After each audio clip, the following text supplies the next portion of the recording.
you like, the way you like it.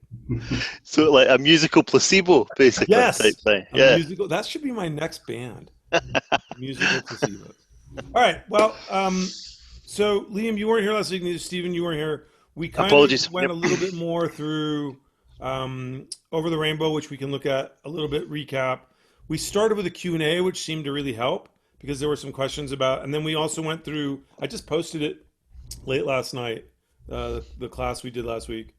I was up at like 4 in the morning and just had nothing else to do. So that all that information's there. And then Rudy was very kind to suggest this sort of three-note voicing 10th Baroque harmony sort of exercise.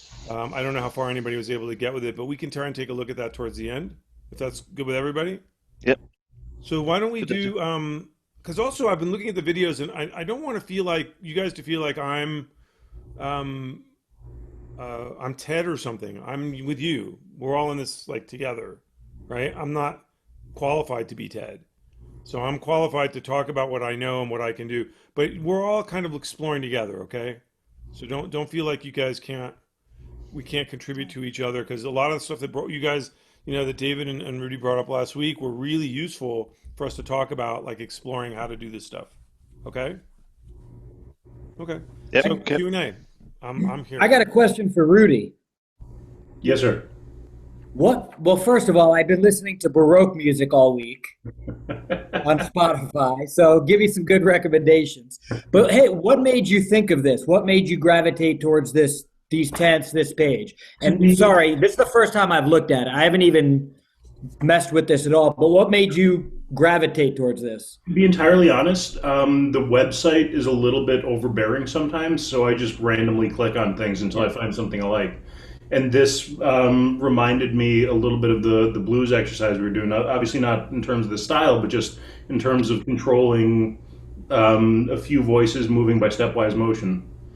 And it kind of it actually while I was fiddling around with it this week as well, and it kind of reminded me a little bit of what we were talking about last week of controlling your right hand to Yeah. switch the strings that you're plucking. Yes. Okay. So it was an accident. This is a long story short.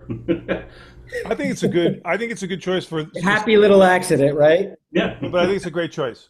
It's exactly what we talked about. And remember that when we did talk about this last week, we also showed that you can brush your fingers against the strings, that you can use a pick, that learning to do this so that you're able to control what voice is happening when is really useful, but not necessarily. I should change the channel.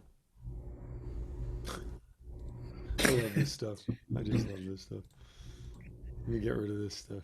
How do I turn this? Ah, there it is. Sorry, guys. All right.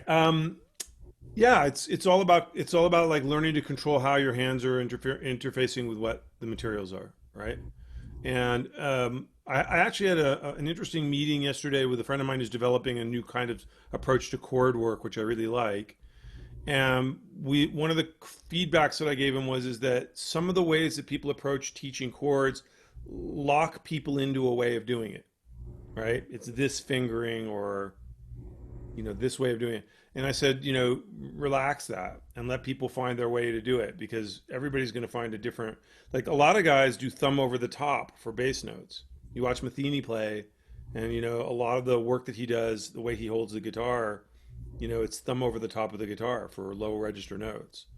And it works for him.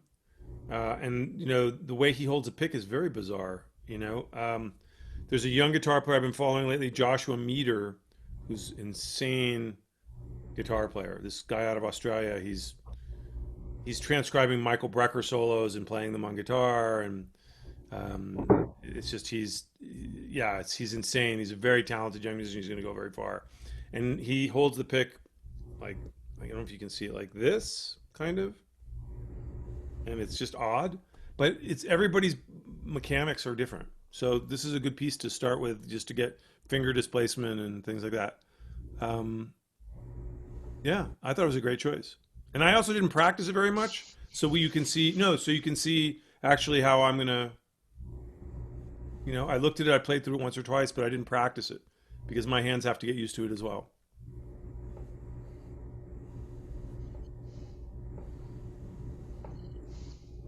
Yeah, cool. Yeah. Yeah, that thumb over the top thing, just what you were talking about with, I think, Matheny, you said, that actually there's one voicing in Somewhere Over the Rainbow that I cannot do without without throwing my thumb over the top. You know where it is?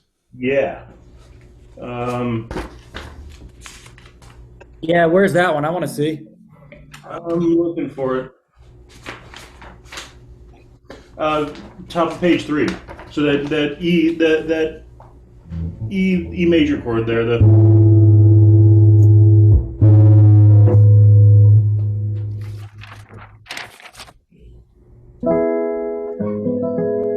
Yeah.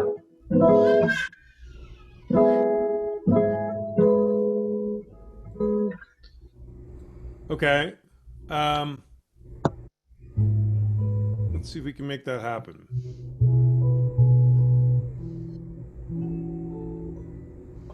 So 1, 2. This chord? yep, the very first one. Huh. Okay. Well, that's interesting. Why? What? I know That's really interesting to me.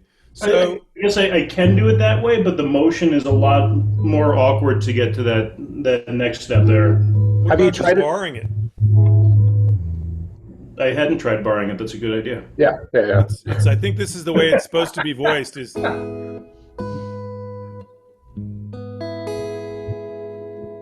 Yeah, that's a lot easier.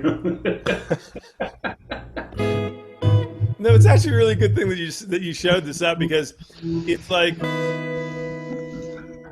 we can make things harder. This particular passage drives me crazy because actually the next 3 chords are more difficult to make work, in my opinion, because you get the, and then you've got to try and hold this bass note and get these to ring. Sorry.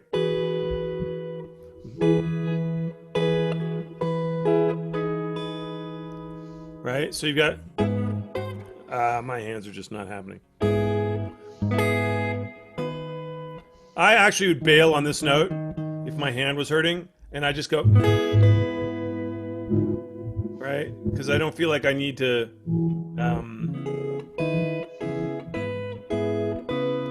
I kind of like that suspended feeling there, but again, I cheat on his stuff all the time. And then getting to this is really challenging. And I actually sat for a day once and just watched TV and was like,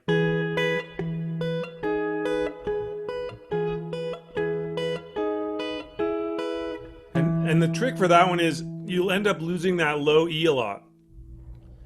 That note goes away because your hand's trying to go, ah. Right? So I just sit, well, I'll actually just do this.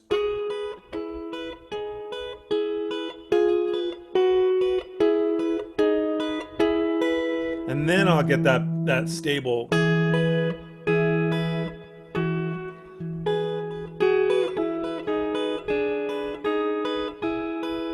And then, and this is a killer also. This drives me crazy. So you've got, is it a B7? Yeah. Oh yeah. The only way I can make that is with my pinky, is flattening my pinky out. Yep. So, hey, who's that? That your daughter? Yeah, that's my youngest. I got 2, no more. I got the 2 that I know of. So this sequence, you know, just trying to get it fluid. So I'd sit and I'd just play. Yeah. So making that transition.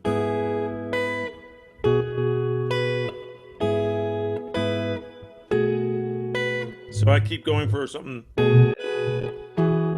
I like that B.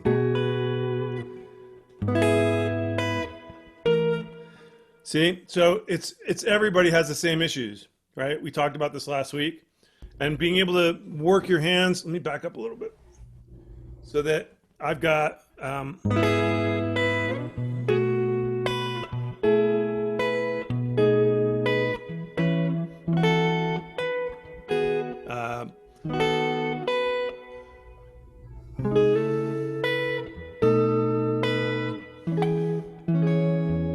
And this chord happens to be very close to a Stevie Ray Vaughan chord, which I happen to like a lot.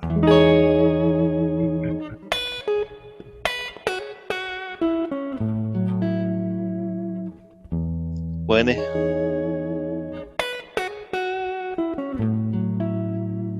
Right? So that's a great, I love this chord. And then you get that optional,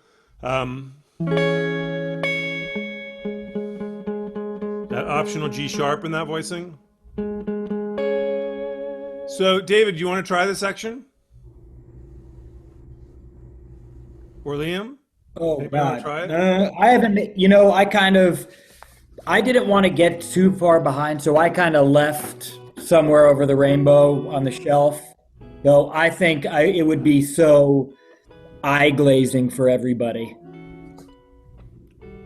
Well, we can just do the thing where we're all kind of working it, but I notice for me, it's actually a good thing is that when I'm having a difficult passage, my right hand will start to tense up and I'll overpressure Okay. the strings because I'm trying to grab it. So I'll lighten up. I'll just be like, and I'll sit there with that and get my hand to relax, and then I'll make the transition.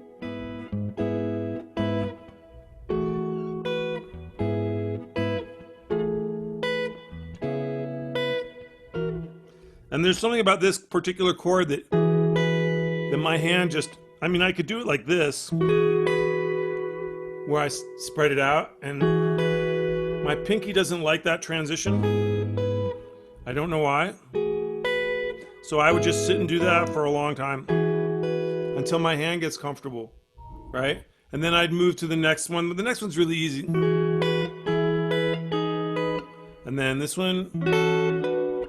And this one actually, the transition from this F sharp minor,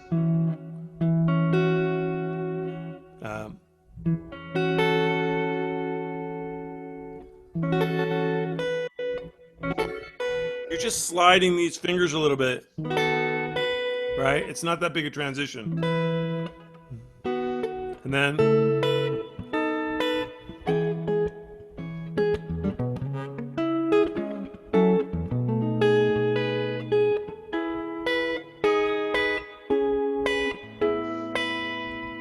then, you got to get up in here, up in this grill. What is this? A sharp minor. Yeah. Now, Ted, my guess, I may not be entirely correct, but Ted would, in all likelihood, play these two notes. The on that A sharp diminished 7, he would play the E natural and the G sharp with just the one finger, his third finger, by putting it in between the two notes, so that he has this voicing.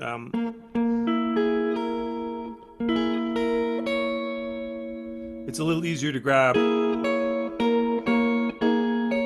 right? Should we go back to that section? Do you guys want to look at that again? Sure. Okay. So again, start with really nice and relaxed hands, easy, light touch. Just cycle that. If you want to get that, the D sharp in the voicing, I believe that's. Or is it a G? No, it's a G sharp. It's duplicating the G sharp.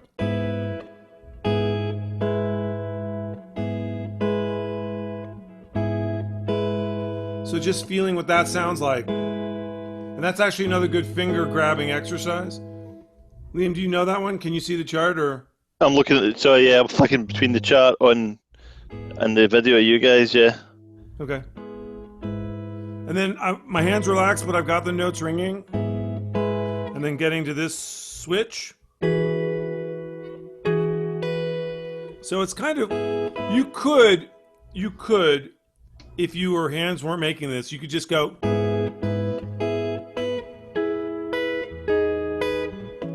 Right? You don't have to make this. It sounds better.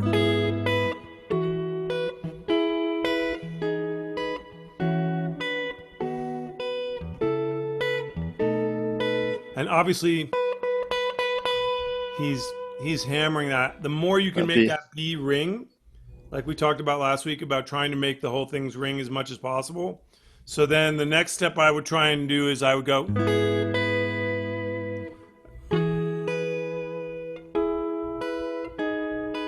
So you can hear that that B is ringing the whole time.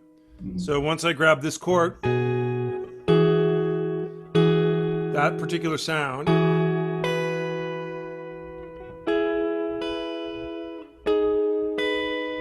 and that's ringing the whole time. And then when I switch to the F sharp,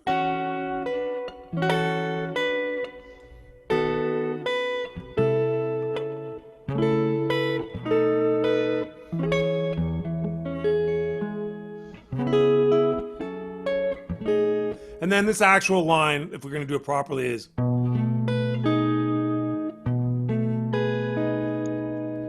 in order. So he plays the B, then the A, then the B and the G sharp, and then the D sharp. Steven, does that make sense? Okay. Do you want to play this section? Do you want to go through? I mean, I haven't practiced this one as much as I have in other weeks, but I could take a crack at it. None of us have. Okay. Okay. Where are we starting? 17?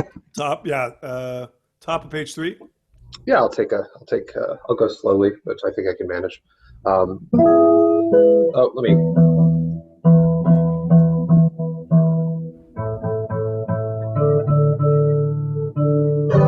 Okay. Okay.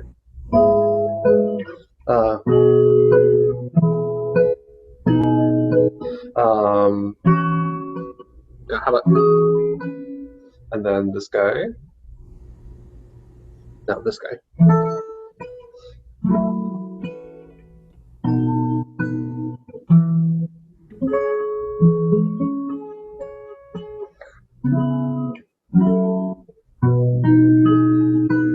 Somewhere there. And then, you do. Yeah, if you're feeling feisty, right? Yeah. Yeah, you can get. Yeah. You can grab any. You could. I mean, to be honest, you could do.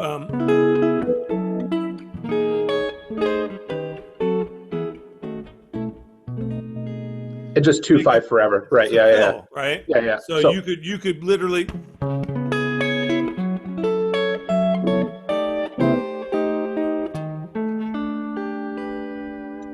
Because all you're trying to do is get back to, right? Wait, what is he? Yeah. Oh.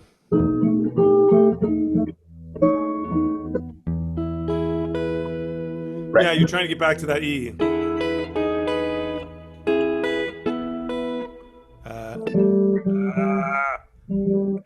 I hate not knowing what I'm doing.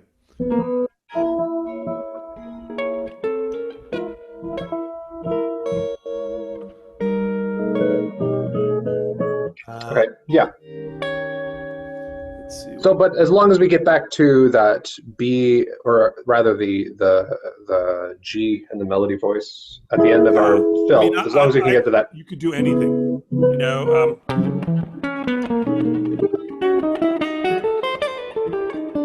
Right.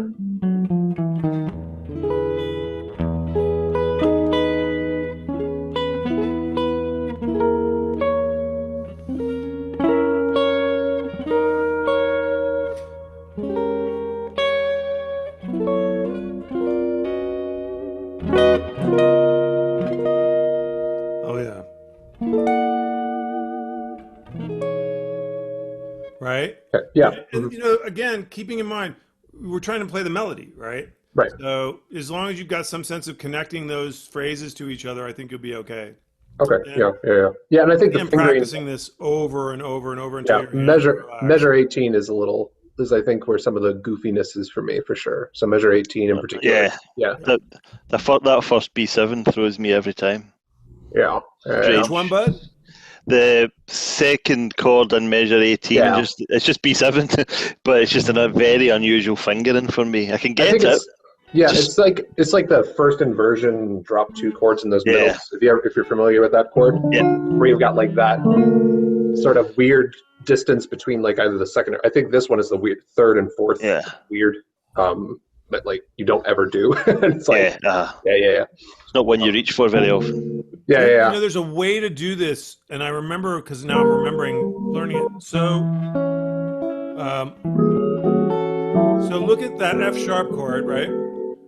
And then all I want you to think about doing is just forget everything else, but just all you're going to do is you're going to move your ring finger down a half step and move your middle finger to get the A. That's all I want you to do. Forget the rest. Okay? So you can say it one more time. Oh, yeah. Say it one more time, please. I'm with you. And then all I'm doing, I'm not worrying about the whole voicing.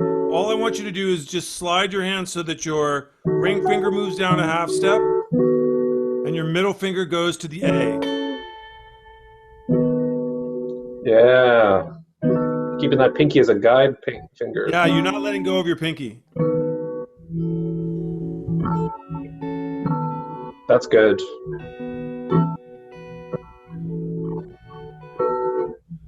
Does that help at all, Liam? That's a good call. Yeah. That's a great call.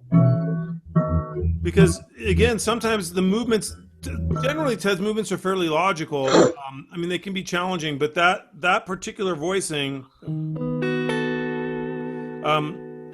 I see that voicing as where I have the flatted seventh in the bass, then the ninth, then the third, and then the seventh. Just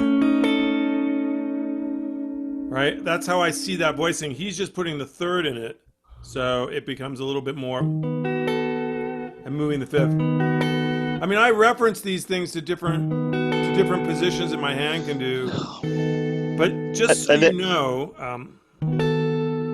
do you then just do the? Do you know this chord, this voicing? Yeah.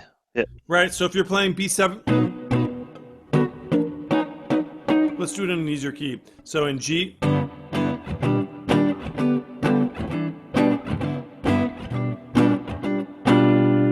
it's just when you play G7, and then G7 with a B, right? That's the same voicing, right? Up an octave. And the reason it feels funny is because your pinky's up a half step because of the B string. In terms of the shape, but it's the exact same chord.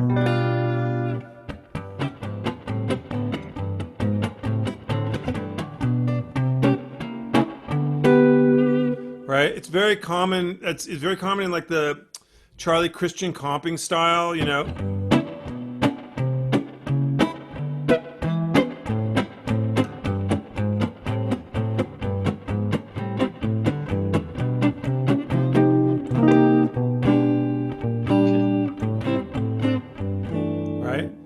And so all you're doing is moving that to here to get that thing. And once you get, it's really funny, but once you get like a relative shape concept in your mind, your mind will go to it more easily. But octave displacement of voicings is really, really useful. Yeah. You know? Well, and actually with the Baroque thing, I noticed that like was really helpful in that, because in the Baroque piece they say towards the bottom, like, now take this and put it in like every key that you can think of. I always put stuff like if I was saying, I put it in A. Yeah.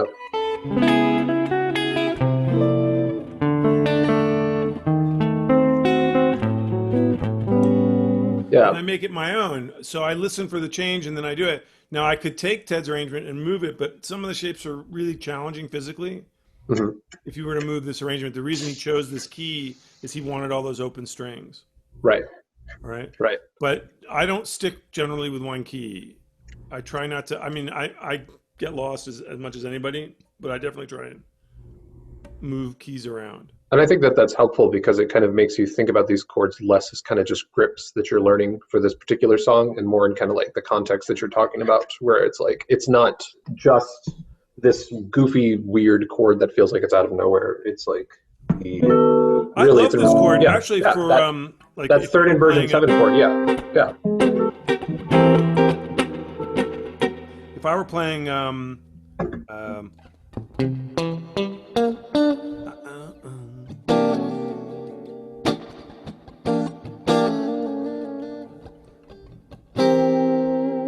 Yeah. I don't know,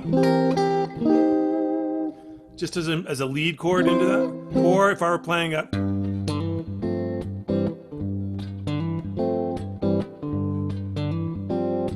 the melody there is.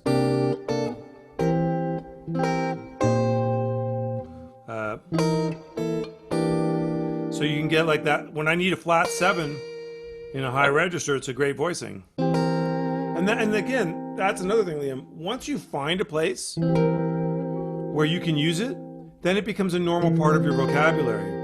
Yeah, I think that's what I mean about a lot of these, a lot of the grips, a lot of certain shapes you just know, and therefore once you've used it, you can get to it very easily. Your brain goes there very quickly. On that one, it was just a complete blank when I first saw it. I didn't visually recognize it, so I have to slow down to grab it. Whereas the others, I'm like, I recognize what that inversion is, but that's just a familiarity thing. Like, Yep. as you say, just sit with front of the television, just playing it over and over, so it kind of gets into the DNA of your fingers. Yeah, yeah. I also look for, when I find a voicing in an upper register that's a little odd to me for some reason, I'll look for it down an octave Yeah, just to see whether or not it's something I already know and I'm just being weird about it. yeah, Like I use this for C minor or any minor. I use this voicing a lot, right? And it's B flat, D, E flat, and then I'm sorry. Let me just get this correctly. B flat, D, E flat, and then B flat again.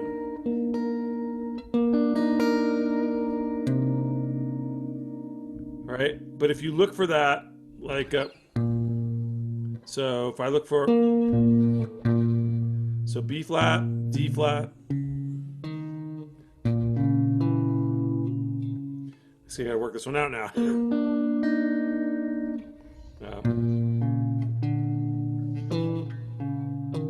Why am I having a problem with this one?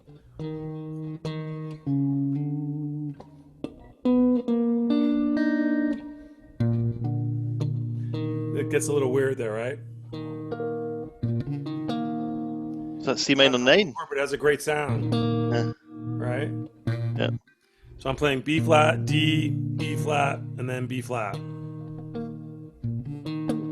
which is a lot easier up the octave, right? yeah, You guys are all nodding. You're like, yeah, John, yeah. yeah. You and your fingers go away. It's cool. It's like a C minor 9, isn't it? Yeah, Yeah, there's a lot of yeah, cool. I mean, you can.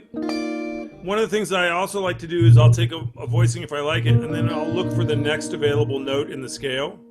yeah. So, like, so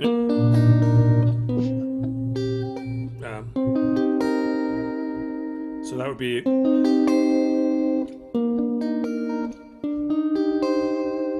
And you start looking for Yeah, yeah, variations, and then you can create chord scales to kind of move up and down based on the thing. And again, we talked about chord mapping a while back, right? And neck mapping.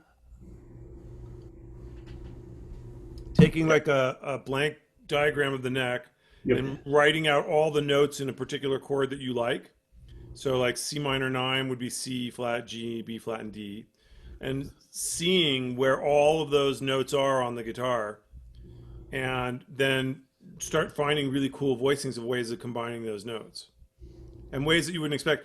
I was hanging with a guy yesterday, and he was like, yeah, this is A minor 7. And I said, yeah. And he goes, well, this is A minor 7 then. A minor 11. I said, yeah. And I said, well, this is A minor 11. He goes, yeah, but where would I use that? And I said, anywhere that you would normally play.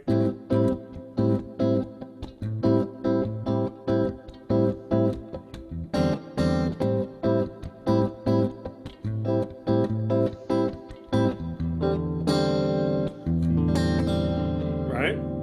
I mean, you could even go so far as.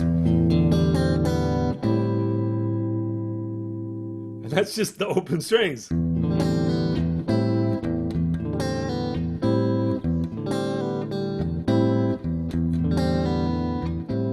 Knowing the notes gives you like so Yeah. many more advantages and things that you would never think of playing. Like until yesterday, I would never have thought of this as A minor. But then I realized I play this all the time for E minor. So, Yeah. you know what I mean? Move it. So it's always just a constant like looking thing. So this page, anything else we want to talk about? That B flat sus at the very bottom, or the B sus.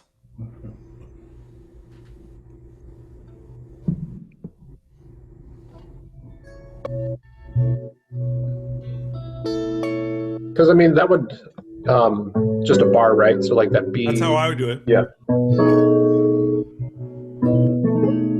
You know, it's the A triad over the B.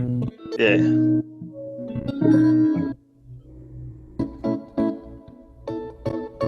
And again, this is a kind of a cool sidebar. Is with this kind of stuff, just remember for soloing, like when you see a B7th chord,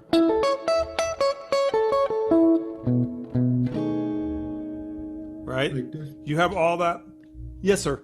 That is correct. I would be careful, David, that you make sure that the A string, which is an E note, is a little bit muted. Yeah.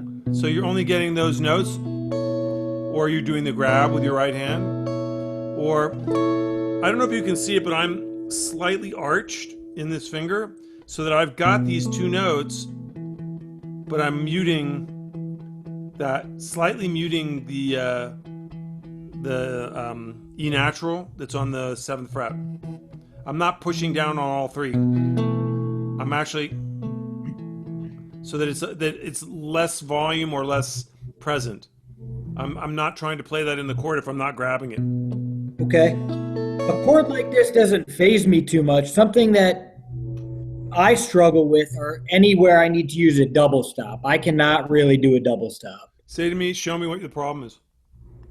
Maybe on bar 22, that A sharp, I don't even know what that chord is, something 7. A sharp diminished 7? Yeah, how would you guys go about playing something like that? Would you use the double stop? So like using your, are you talking about so like the first one in 22? Yeah, I think he's talking about the A sharp. It's this half diminished 7. Yeah, line 4. Yeah. I would play it like that. Yeah. Why not? But then like you can also, if you do your pinky here, you can grab that because you're going to that melody note next. So I'm kind of like just doing like a partial squishy sort of pinky thing. But I'm not very good at either. I like that, Steven. That's a good. Just what I want to be able to do is that, and then get the 2 strings with that finger. Okay, so the way you get that's what I want to do. Double stop that you're talking about. It's not. Yeah. Is you put your finger. It's not. You put your finger in between the 2 strings, and then the edges of your fingers are pushing down on it. So what you're trying to do right now is you're trying to do this, and then this is buried, right? Yeah. What I'm doing is I'm turning my finger a little bit sideways, just this finger, and the front edge of my finger is getting the E natural, and the bottom edge of my finger is getting the G sharp. And I'm placing my finger, so normally you know how you place your finger directly on a string? Yeah. What I'm doing is I'm placing my finger in between the 2 strings. Just forget everything else, David. Just concentrate on this. So look at my hand here. Sorry. No, it's okay. So what I'm doing is instead of just putting my finger on the string, I'm putting it between. I don't know if you can see that. Between the D and the G string. Between the G and the B. Yeah, the G and the B string. I'm putting it in between. And hopefully, and getting them both. The leading edge of this finger is getting the G string, and the back edge of the finger is getting the B string, so that I'm getting both strings with one finger. I haven't been able to do that to date. So any arrangement that we've gone through on a chord such as this, I'm using all 4 fingers. But I want to be able to. With that? There's nothing wrong with that, David. No? Okay. I mean, One thing it's that really working helps me when okay, I'm but trying to work on this stuff is you don't want to come like straight down on it. You want to almost come down with the pad of your ring finger on right in between there, so that you get, I don't know, I see it. instead of coming down straight like you normally would, you want to come down a little bit angled. Yeah. Does that make sense? Perfect sense. Liam, are you able to do that, or? Yeah, yeah, uh-huh. I And then, tend to, but yeah, look, I mean, I'm still doing exactly as Steven was saying. yeah, dropping the pinky. Yeah, that's what I'm doing as well. Yeah, Or either way. Uh, and then another thing is I tend to look ahead. So on this sequence, you've got to keep that C sharp going, right? So I'm going to be looking at, well, where, so I got to make that jump.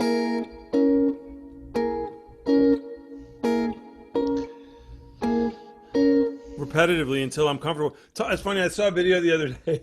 Tommy Emmanuel was talking about practicing, and he's like, you have to go somewhere where no one can hear you or see you who knows you or likes you. Because when you're practicing, the stuff you're going to do over and over and over again, everyone's going to hate you. Right? And so, like, once you get past the mechanic of it,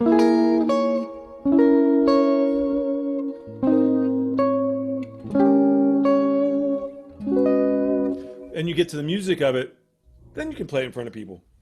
But doing the uncomfortable, awkward stuff over and over again, it just annoys everybody. My wife has asked me to close the door more times than I can tell you. And when I'm working on a record or project, she can hum most of the record by the time I'm done. Right? And she's not a musician. She just hears it way too many times. So that's, if you're having a problem with that,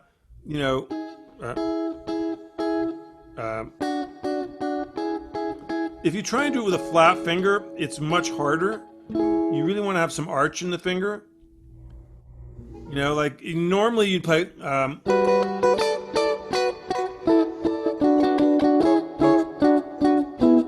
right? And my fingers are flat.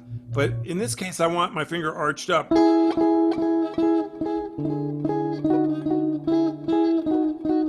That's actually a nice little exercise. Is just play, let's put this in the key of C. So you've got E and G, just with these two fingers, right? And all you're going to do is come down on the F and the A with your ring finger.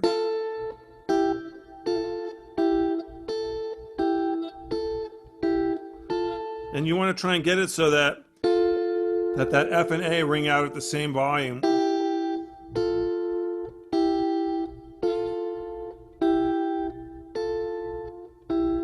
Right? And you just work on it, dude. In 3 months, you'll forget that you didn't know how to do it.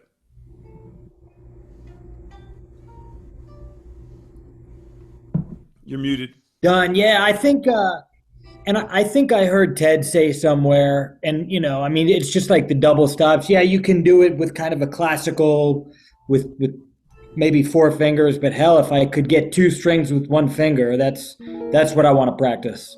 Yeah, I think I would more emphasize on staying relaxed, like that the touch here is that there's no tension in my right hand,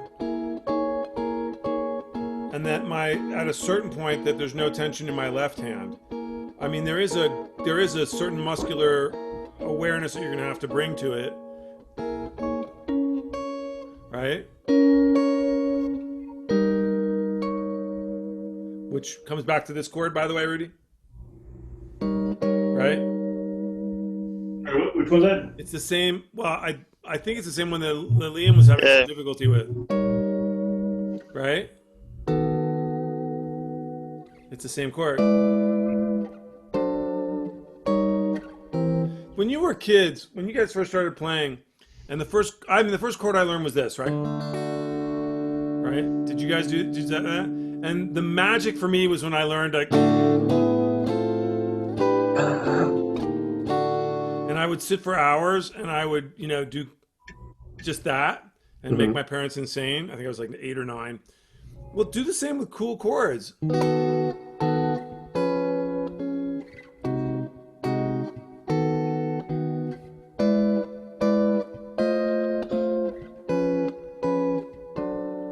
find little melodies, and play with those ideas, so that the chord just becomes more a musical part of your memory rather than just a mechanical part.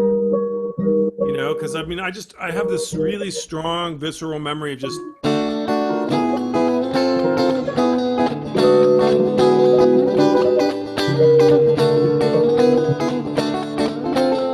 and hours. 'Cause that was the only thing that my hand could do. But what's interesting is you'll find that you'll make music out of these things. Like the exercise that Rudy brought to the group today, I ended up sitting and just playing, for about 15 minutes. I was just going,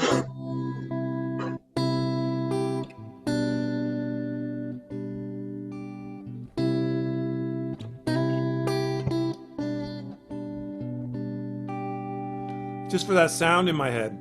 And then I stumbled onto the theme to Castaway. Uh,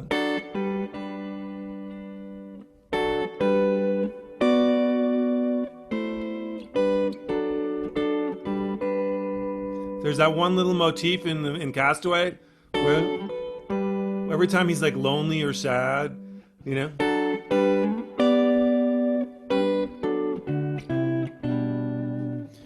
and I realized, oh yeah, orchestral stuff, melodies intense. And you just sit with that, and that you'll find these little exercises or little moments or just a chord that drives you crazy will inspire you to find something completely new that you maybe weren't hearing or seeing before, right? So let's come back to this page next week, and what I want to do is I'm gonna have all you guys play it, right? And the thing I want you to concentrate on, yeah, I'm watching time. I want to be able to do some of the tenths. Is really relaxed, like feeling, that you're able to get the notes to speak, but I'm not stressing. And Liam, for you could even do this, where you just take your hand off the neck, shake it out, and then pop it back to that chord. Pop it back to that chord. Pop it back, right? Yeah. So that you're not, and then maybe pop it back to.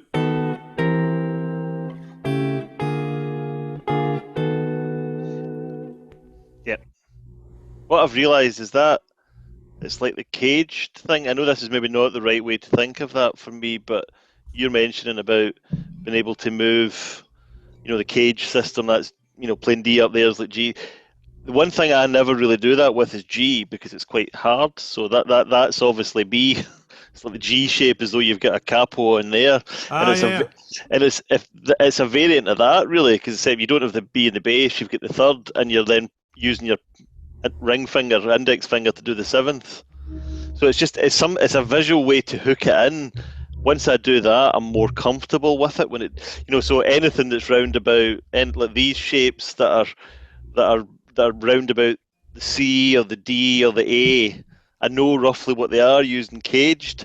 That one I didn't really know, and that's why it was kind of new to me, but I think it's just a familiarity thing. I mean, I like that open G in other chords all the time. I use Yep. this, so that open G, I use that for this. You can do just here. Yeah, All I'm doing is barring 3 frets down. yeah. Yep. I can't play with a capo, actually. Very rarely Actually use pretty one. funny. Like on sessions, I've been told, like, hey man, just play it up, and I'm like, nah, that ain't me. No, I find it hard to. Yeah, I can't think, and I get lost, and I feel uncomfortable. Especially because I'll be looking at it, and I'll know that the chord is not what I'm playing.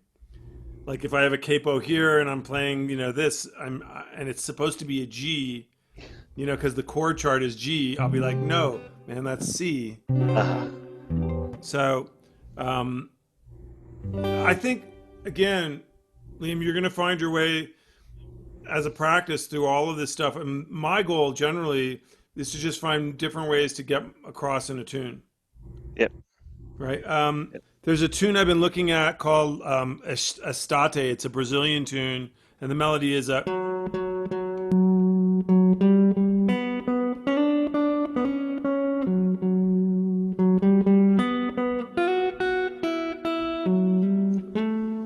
right? It's a really beautiful Brazilian tune, but the melody goes with these cool chords.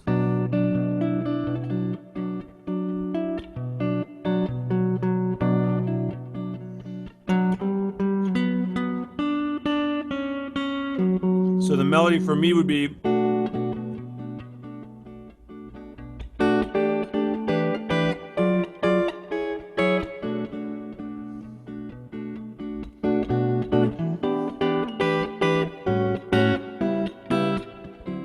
Right? And I'm looking and I'm changing register on the melody and I'm looking for where that fits. Right? And Yeah. I'll play this song. I'll play this song for a month. Just looking for how does this fit within my hands? How does it fit within the harmony? What can I use to get to like a different chord? You know, what can I, if I want to add something? The harmony on this is so beautiful. I'm hesitant to add color, but sometimes maybe one note can get me to the next chord. But the only way to do it is to look for like what's possible, Yeah. and then kind of take it from there. Yeah. And I spend a lot of time looking for what's possible, which is that's my OCD. Let's go to.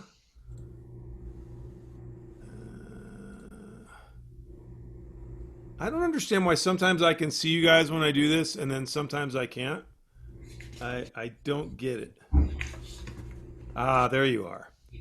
Because I want to be able to see you guys while I'm doing stuff because you guys ask questions and this tech thing. Okay, so here's how I would start. Like again, I did look at this, but before I would begin, I would look at the harmonic rhythm of what Ted is looking at because the harmonic rhythm kind of dictates the weight of how the melodies fall, right? So I know that I have a pickup. So it's 1, 2, 3, 1, 2, 3, 4, 1, 2, 3. I know that that's the weight of the melody that I'm trying to get to. Ba da da da da da da da. Right? And that helps me understand weighting because if you just play them as, you know, evenly rhythmic chords, it doesn't quite have the same weight. And then, you know, voicings in tenths. I'm going to try and make all three notes sound the same. And go back and forth.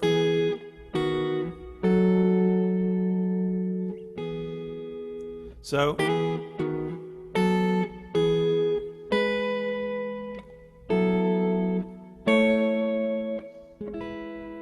So now I've got the voicings basically in my mind, and I want to make it rhythmically correct. 1, 2, 3.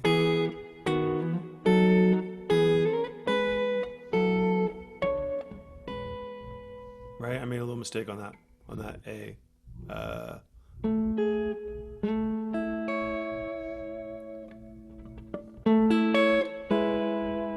Now, you're going to ask yourself, well, what is this useful for? I do a lot of introductions with this kind of work in different registers. Um,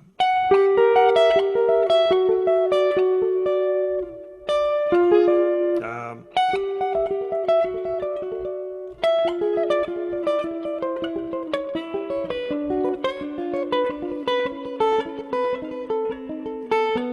right? Looking for those little melody movements, or in lower registers.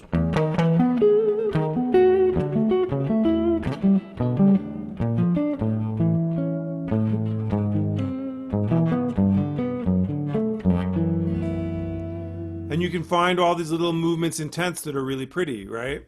So.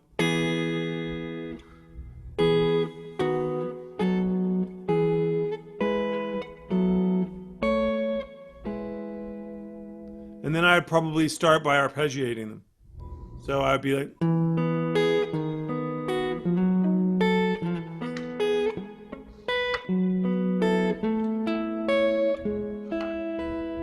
And the arpeggio thing, Rudy and David, will help you with that finger placement thing.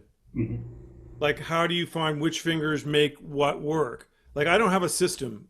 I mean, I apologize to all the teachers and people out there who may see this, who go like, you're supposed to use certain fingers to do certain things. I don't have that skill. I just want to play the melody.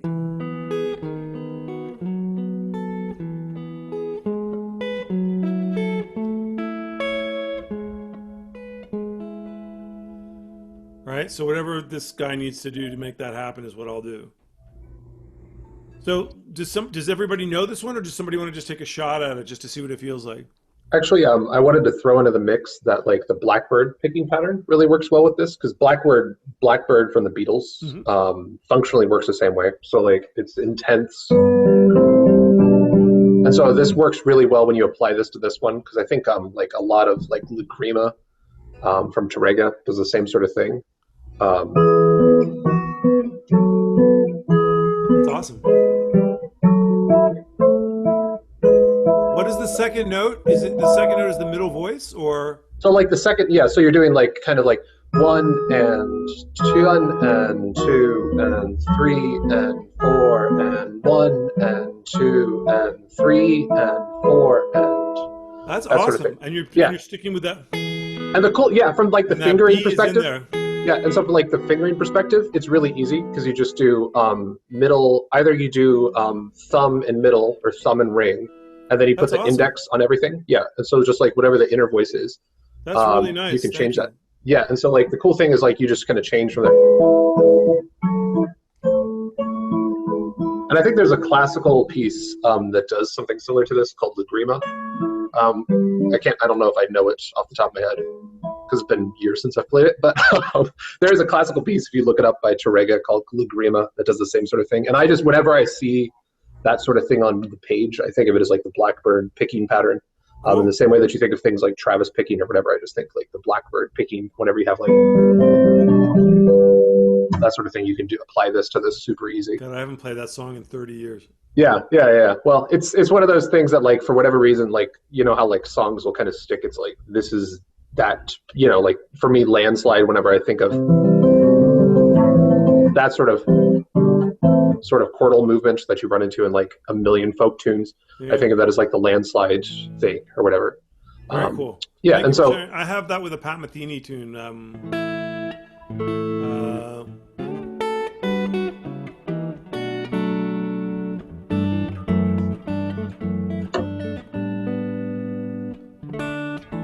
And then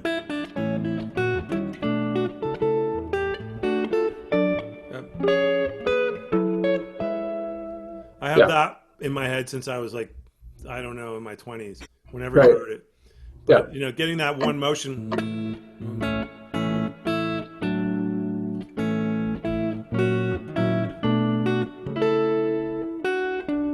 You know, just getting that linear motion in my head and ears. And I think, again, but Stephen brings up a really good point. Finding ways, again, that are comfortable, that let you move through the thing in a musical way. Having a sense of time would be really important to me. I would consider doing this as triplets.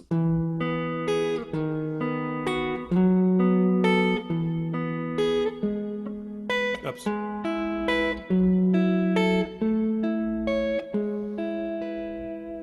And then reverse. Wow. yeah.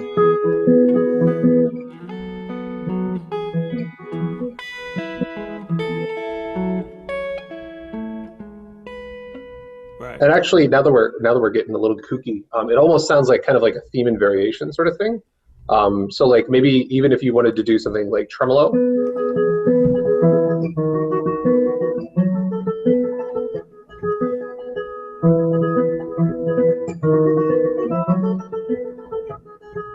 Those of us who can't would have to cheat. I would be more like, That's great. Yeah, that sort of stuff. Or like, what are you doing? Are you doing the like with your first I would finger? have to cheat that. Are you doing like the first finger thing where you Not happening. kind of brush it? Yeah, that's fun. Yeah. But yeah, anything like that, you know, or This is actually one of my, to be able to brush across and get like a tremolo like that. To brush across. I use the back corner of the pick. Oh, you So use I the back. the rounded corner, so I get the. Well, because in classical you could do the same sort of thing, just like with the first. You can do the same sort of thing with the first finger, where you do that sort of thing. So like in flamenco playing, You know, Steve, could we do a thing next week, maybe where you show some classical techniques to the guys? Because I think that would be really useful. You know I what? love that. Yeah, especially I don't with know this- enough to be able to teach it or show it, but you know that sort of Maybe thing for not- fingerstyle playing could be really useful. So next week I've been kind of, I don't know if anybody's been paying attention to my patterns, but I'm gonna have to do like every other week with this just because of like my teaching and gigging schedule. Sure. Saturdays, and just like it's kind of worked out like every other week. So maybe If not you this. give me notice, like I'll what give I you can do is just yeah. send out when I send out the invitation that you're going to be there. Yeah. And I could say we're going to spend 10 minutes at the beginning looking at, fingerstyle classical technique for some Yeah. of this stuff because I think, I mean, I'd love to be able to show you guys Chet Atkins technique, but I don't know how to do it. I can't. Well, I I'm can't, not very. I'm not great at Chet Atkins stuff. Besides just like a couple of that sort of thing. Yeah, that kind of rotating thought. I know what you're talking about. I don't know if I know a ton of. But fingerstyle for this is very useful. Mine is Yeah. probably just expedient, right? Yeah. Like it's just what I need to do in order to make this happen. Let's look at the second one just for a melodic point of view.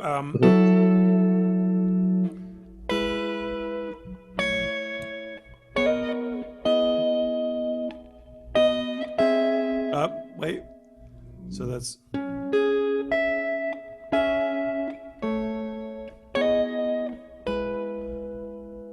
I like that because in the next one you get that really whole melody.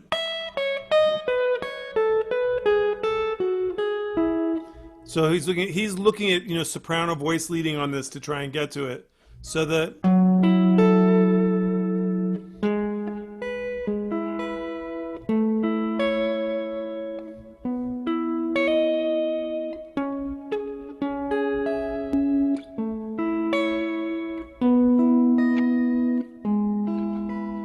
and again, that's my process is trying to just get them under my fingers before I'll approach the rhythmic value. And then the second one, which I really like, is this pedal, which is, I don't know how he does it, but.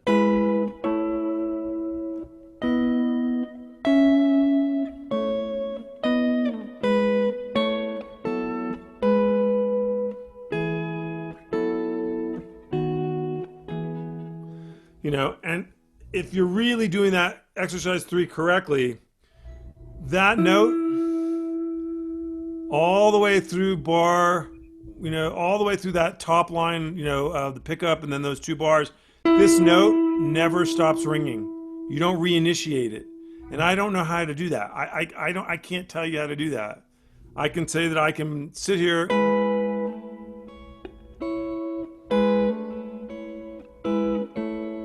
and I'll restrike it.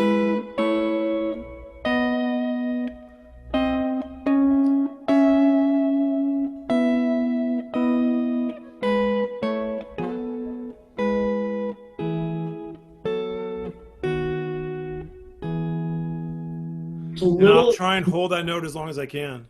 It's not quite as easy up on the higher frets where it's closer together. I learned this on bass originally, but what you can do is you can actually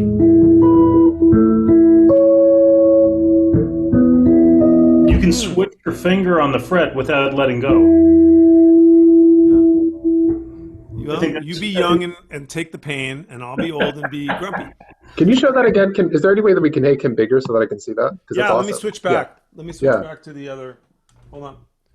I'm going to jet, guys. Y'all have a wonderful rest of the weekend and an awesome week. All right, David. Thank you. Cheers, Thanks, David. Peace, guys. Okay, is that better, Steven? Yeah, that's great. So what are you doing? Yeah, so basically, this is the note we want to sustain through it, right? Right.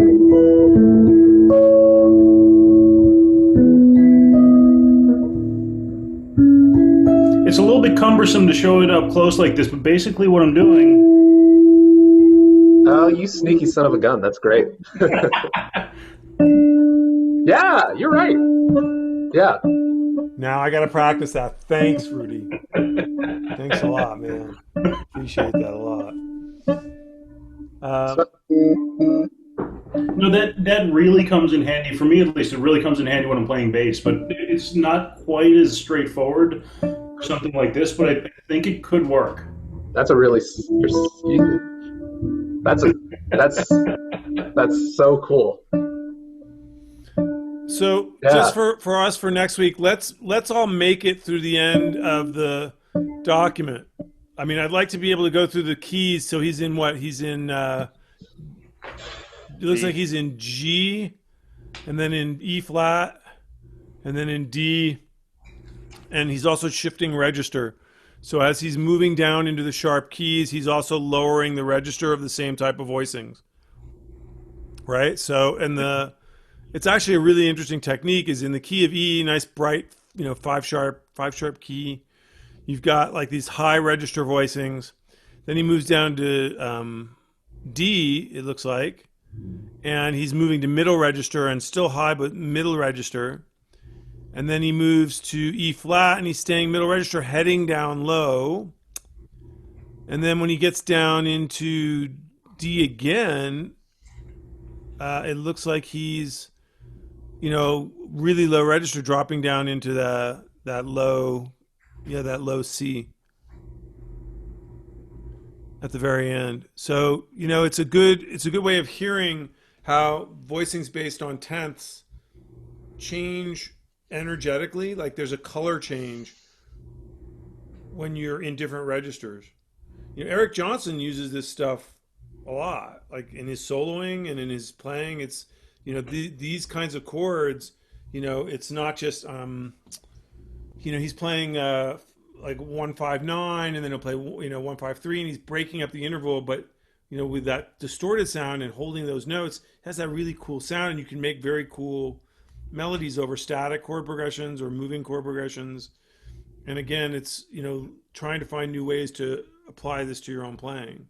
And Rudy, for you as a bass player, it's going to change how you solo, right? And Liam, for us as blues guys, again, it's new lines in over a blues or a funk or a soul or rock thing. You're going to be able to get more things. I've been working on a line for minor chords where it's more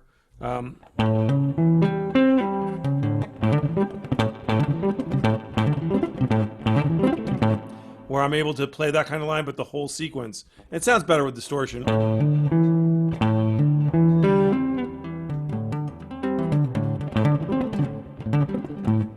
And trying to get that clean, but it's based on the same ideas of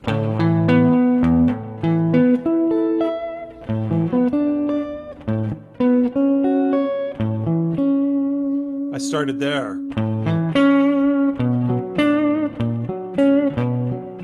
Do you guys know Julian Lage at all? The guitarist? There's one of my favorite warm-up exercises is his piece at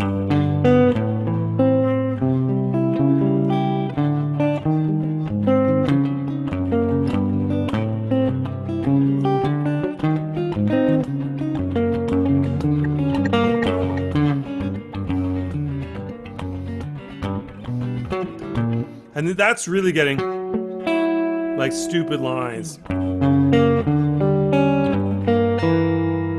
But it's the same pattern in here. What's the name of that one? And it's just a good warm up. And it's all based on these 3-note voicings where you kind of get really cool, like.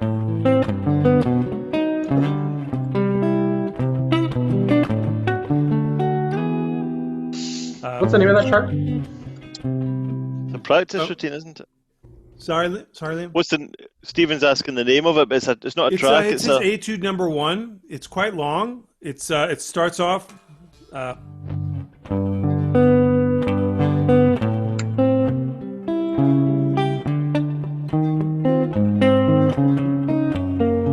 butchering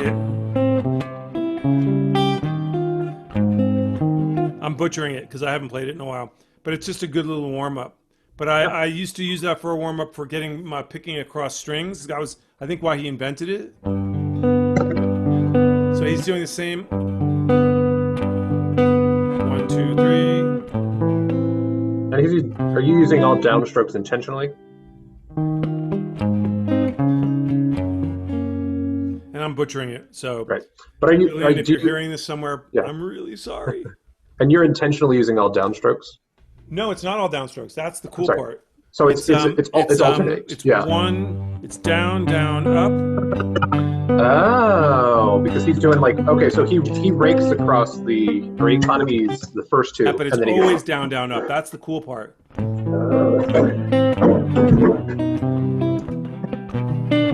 So not to geek out on technique for a second, but so if you were doing that and you were doing, instead of the spread being between the So right now the spread is kind of between the second and third voice, or the second and third note.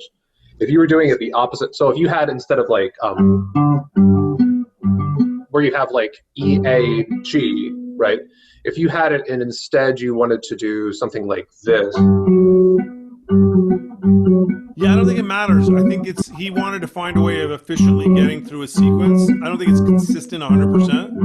But Well, what I'm thinking is like if you wanted to take that idea from like a right hand perspective, you could maybe do like up, down, down. If you were doing something like this, where you were doing like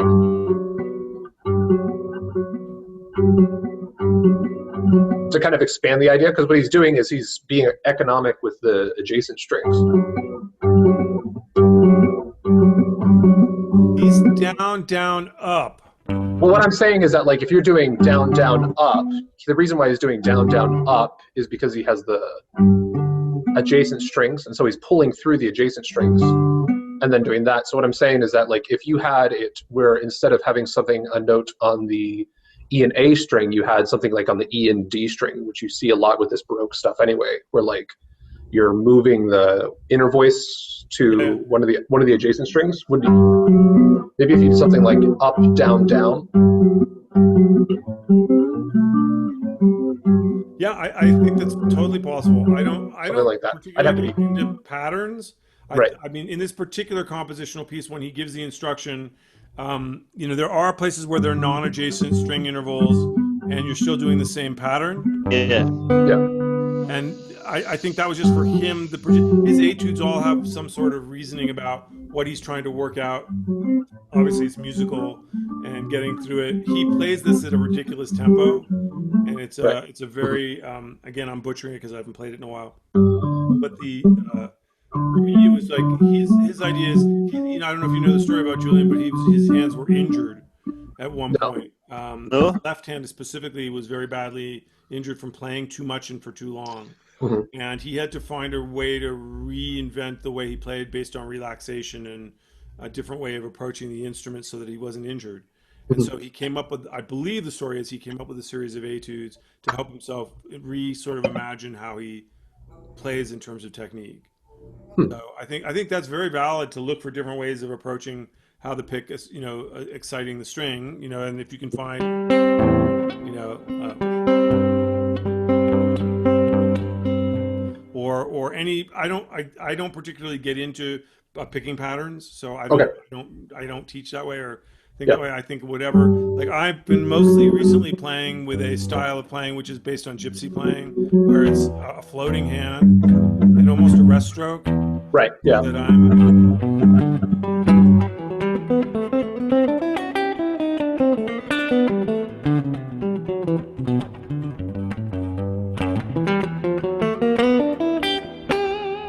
So it's floating, and then it stops, and it's very relaxed. Everything's relaxed.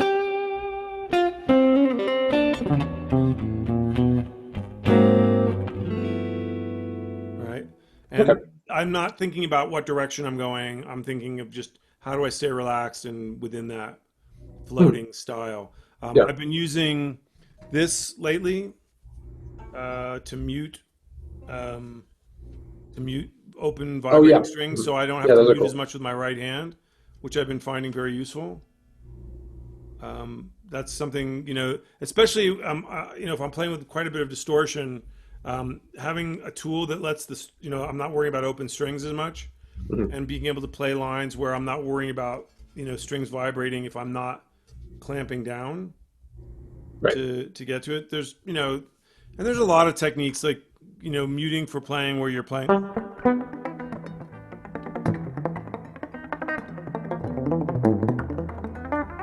I'm muting everything here.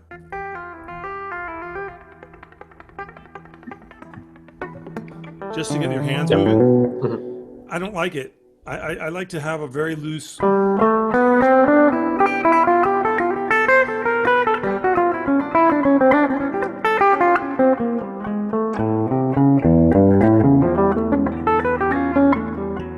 Right? Right. Yeah. I don't want to think about. I don't want to think when I'm playing.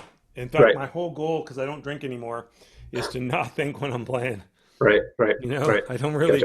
if I'm going to enjoy music, it's to think as little as possible. Okay, You know? sure. So next week, guys, whoever will be here, we'll finish this. I'll probably post, and we'll maybe take one final look at Over the Rainbow. Maybe I'll post one more arrangement. I really like to do something Latin, maybe, or something funny. I was like the Look of Love. I thought the Look of Love was a nice arrangement, Yep. and I'll post that. Okay, cool. And we'll just keep talking about stuff. If you guys post on the Ted Greene thing, mention that it's fun. Mention it's donation, because I think people are hesitating because they think it costs money if they don't have it. So it's donation if people have it, and if they don't, it's just fun to have more feedback, because the more people that we're working with, the more there's, because a lot of people. I'm getting like, I think 600 or 700 views right after I post the videos from the class. So people are looking at what we're talking about. No, it's good. It's Yeah. good. Look, man, I got more clams on this thing than a chowder shop. Thank you all for being here. Let folks know if you want, and I will post this probably later this week, and we'll all catch up next week. Okay? Brilliant. Sounds good. Thank you Yep, very sounds much, good. John. Stay Thank you. safe and stay healthy, guys. Cheers, Okay? guys. Thank you. Have a good one. See you, Bob.